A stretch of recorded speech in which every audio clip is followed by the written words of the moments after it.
Hello guys, welcome to another mixing tutorial. Let's take a look at my cover of Der Helige Anden, or however you spell that, by VILDHJARTA.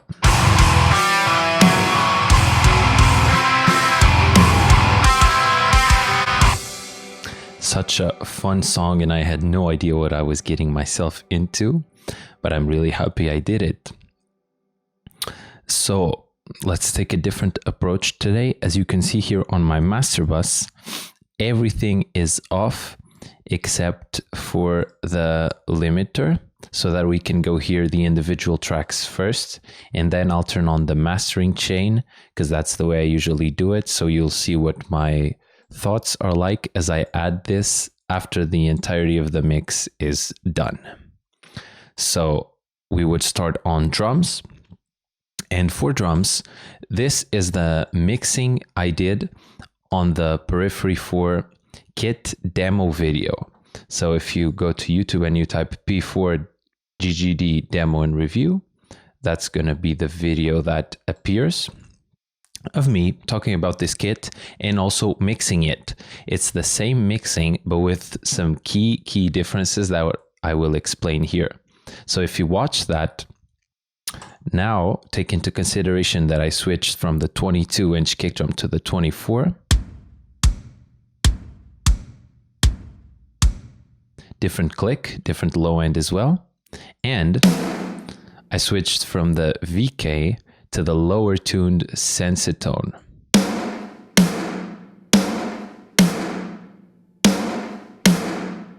So there's some different beef, some different overtones to be considered. That's most of the differences. Then I just did some individual balancing, maybe on the overhead volume. I think I turned down the cymbals a little bit, but nothing too important. It's just the mixing and plugins from that P4 demo. So you can go watch that and take into consideration that I switched the kick and snare for a pretty different result. So now let's go into bass. This is programmed bass. So this is very fitting from Impact Studios, which is Buster Odholm, the studio who is the bass. I don't really know VILDHJARTA, in case you can tell. I just like the music. This is the drummer's studio, and he does a lot of cool drum samples, which you've seen me use, and also a very cool bass instrument that is this nuclear bass, and the DI sounds like this.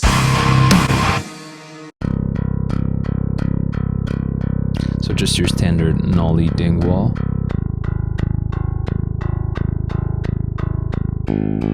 Very cool sound. Nice and deep. So now I started processing it. You'll see a usual suspect, Joel Wanasek Bus Glue Bass. This guy is a machine of bass tones. So there's low-end compression, there's high-end compression, and there is distortion for the high end. So before, after.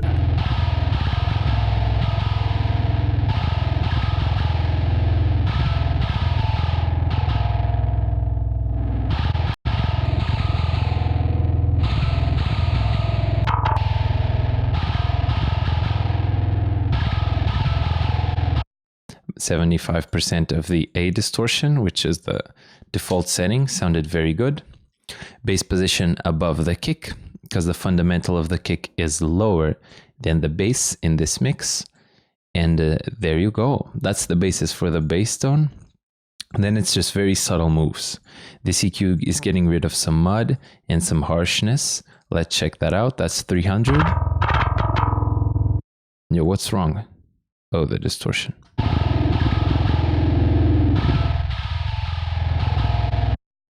So just a little bit less of that.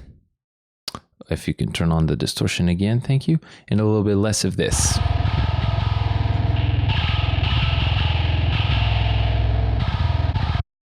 Very harsh stuff that I don't want. Then into a very light stage of compression on the pawn shop compressor.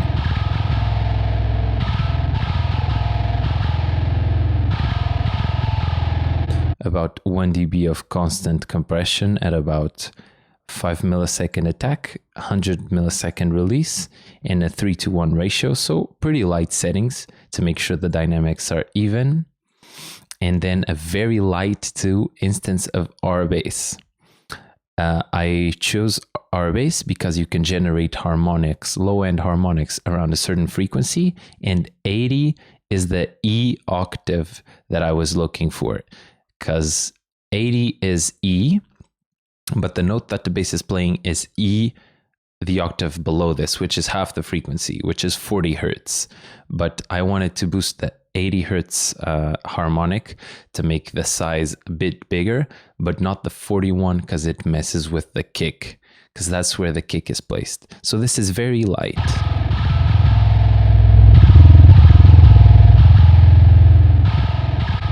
I boosted it so you can hear what it's doing.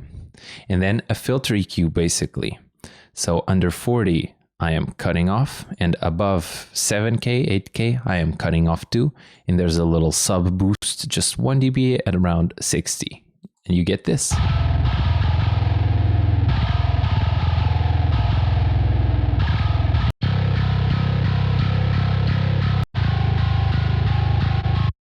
Dope sound.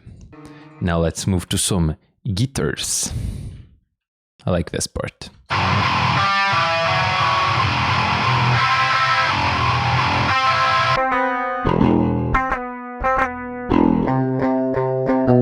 Alright, so this is my Schecter Omen 6, and there's something I like to do with the Schecter, which is EQing the DI a little bit, because it's a mahogany guitar that is very, very heavy in the bass and low mids, and I always like to take a chunk of it out. So here's exactly what I did. That's 100 hertz minus 1.5, 250 minus 5. This is a very boomy area, and the 550 range, which is a little bit more of the honky stuff, is minus 3. So let's check the before and after and listen carefully to the DI.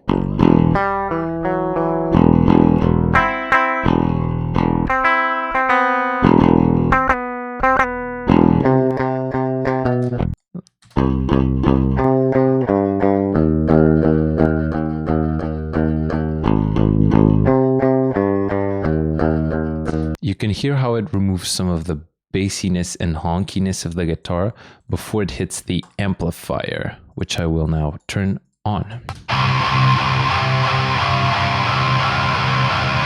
So let's compare with the EQs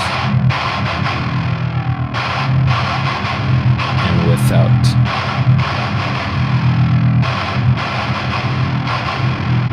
You can hear when I turn them off, the sound immediately becomes a little bit more congested and low, mid, heavy. And when I turn the EQ on, it cleans it up. So that's a nice trick. Try to EQ your DI before the amplifier instead of after all the distortion. As for the amplifier, here's Will Putney STL plugin, and the starting point is the Evergreen album tone.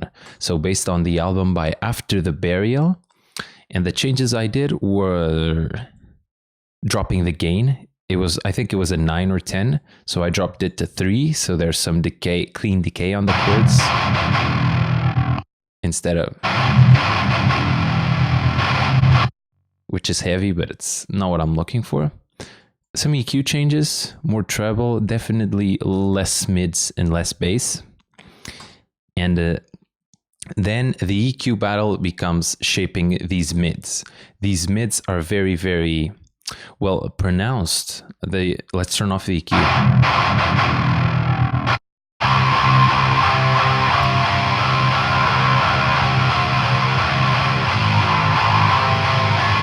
So I just turn it on and off there. The way I'm fighting that is with this minus 3 dB cut at 1200, which is a very boxy frequency.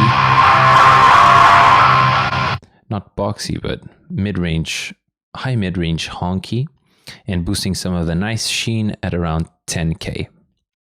And then it's all about controlling the mids from here on. This is the Brainworks Refinement Harshness Control. And there's a little bit of damping of the high resonances, which I will solo.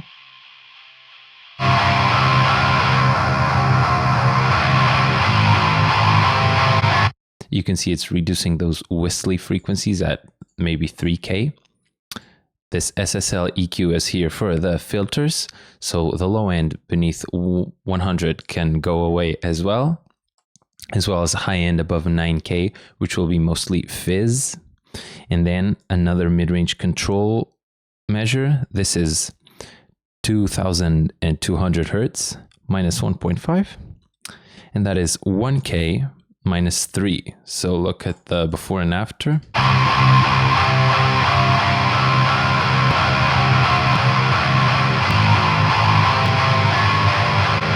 Even more taming of the mids. As well as here too, that's minus 1 again at 100. And I like to do these in small increments in different plugins. So that's another tip. Instead of grabbing this one and doing this, I'll just do tiny little amounts on every individual plugin. And that sounds a bit more natural to my ears, at least on this sound. And here's a very strategic cut at 4.5K because it was hurting. That's just bad. And another high-end filter at 8K to get rid of fizz.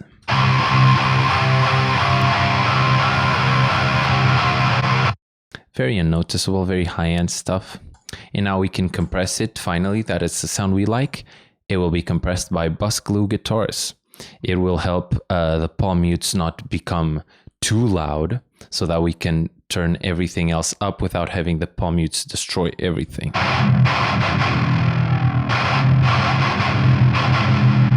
You can see it work hard to get the palm mutes in check. Great. Now all we're missing is the nice VILDHJARTA clean tone.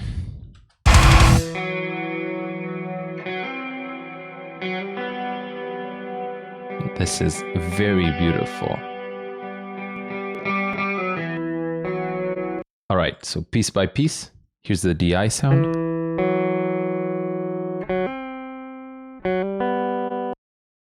First piece of the puzzle is Little Micro Shift by Sound Toys. I got this for $10 at the Black Friday sale.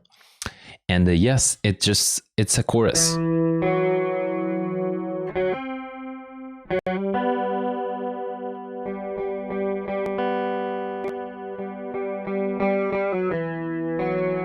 It gets the DI signal out of the center and into the sides with some nice warble. My favorite clean tone is the SS11X, basically on the stock cab, second cab, and then just cut the bass a little. This is what you get. So good. And the Space Large reverb at 20% mix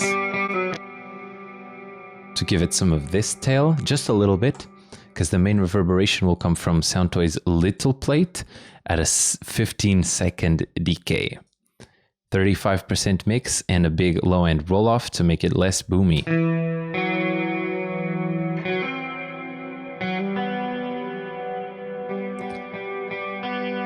Then something I like to do, I like to compress the clean signal with the reverbs so that the reverbs can also be brought up and the ambience is really, really loud and pretty. So there you go, just a little bit of gain reduction on the loudest pick attack parts of the clean. So that the decay can be brought up. And then strategic filters. Reverb still generates a lot of low end, so this is a cut at 160, and everything above 1200 will just be annoying pick attack. Oh, all right. In a dynamic low end cut, you can see it move there, so that when a low note is hit, it compresses that low note a little bit to make sure that it doesn't go very sparkly and then it boomy. So that's the best explanation I can do. And then there's a variation of that sound on another track. That's just the exact same plugins, but there is a delay before the amplifier.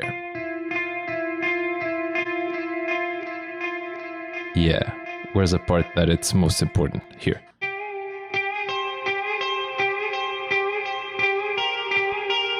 That's it. It's the same sound. All right. So by now I'll have a mix that sounds something like this.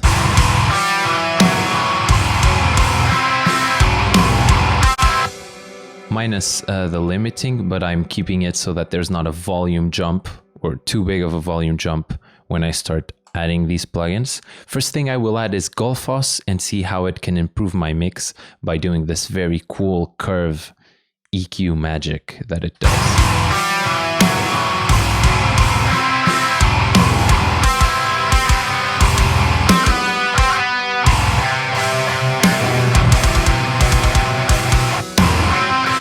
Immediately you can hear the recover giving me that nice high-end sheen on the cymbals and guitars, as well as dynamically altering the bass and kick relationship so that when the kick hits, it ducks down the bass so that it's controlled, but when the kick is not hitting, the bass can breathe on that sub area. And the tame is controlling the guitar mids too.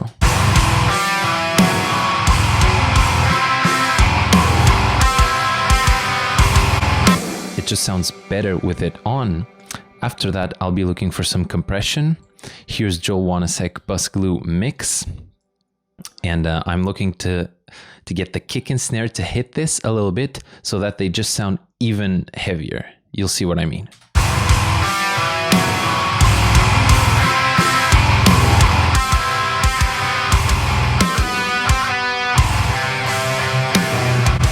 If I make it stupid, you can see what it does to the kick and snare, and now it looks like the drummer's giving everything, but then everything is way too squashed. So you gotta find that balance where it's just making the snare and the kick cut the mix down, but not too down.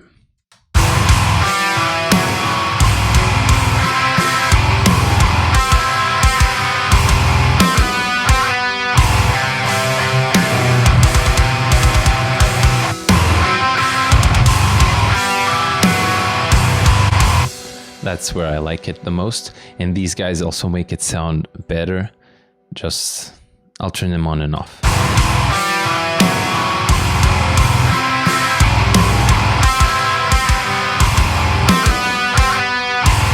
No small time always makes the guitars a little bit wider. That's the main change I like.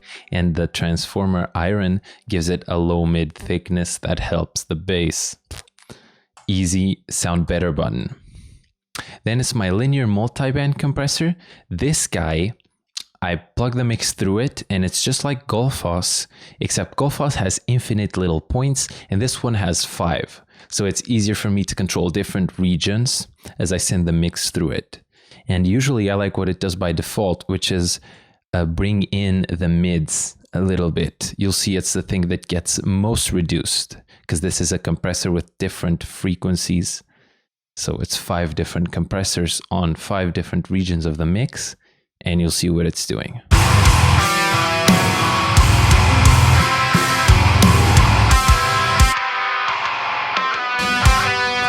You can see that one's the one that suffers the most, but it suffers in a good way, because it cuts the guitars nicely and lets the bass drums breathe, and the cymbals and the guitar high end above it.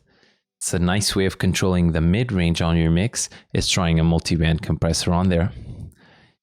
And then, this is a cheat code, pawn shop compressor turned on with no compression. Let's hear a before and after, see if you believe me.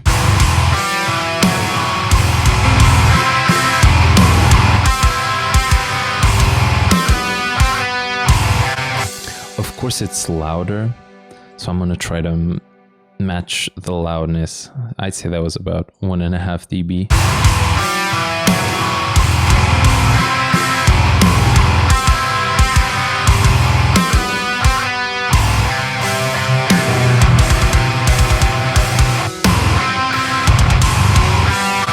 Listen to the guitar and bass. Listen to that low mid region.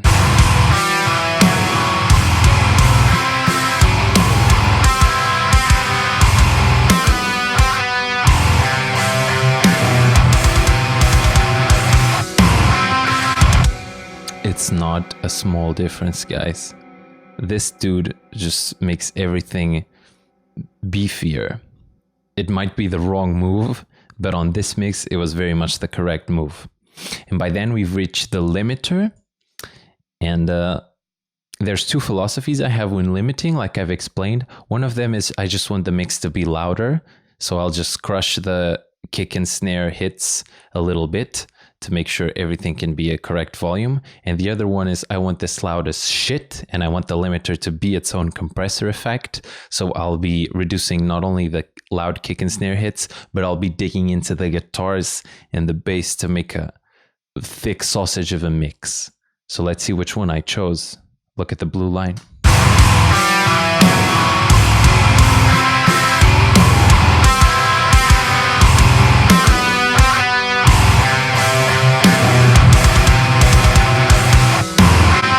I'd say that's an in-between, but it's more towards the heavy limiting side, because whenever bass and guitar are hitting, you can see it's always digging in and trying to find that nice loud point. So that is my mix of the VILDHJARTA song, which I had a lot of fun playing. Thank you guys so much for supporting here in 2020, and I'll see you later.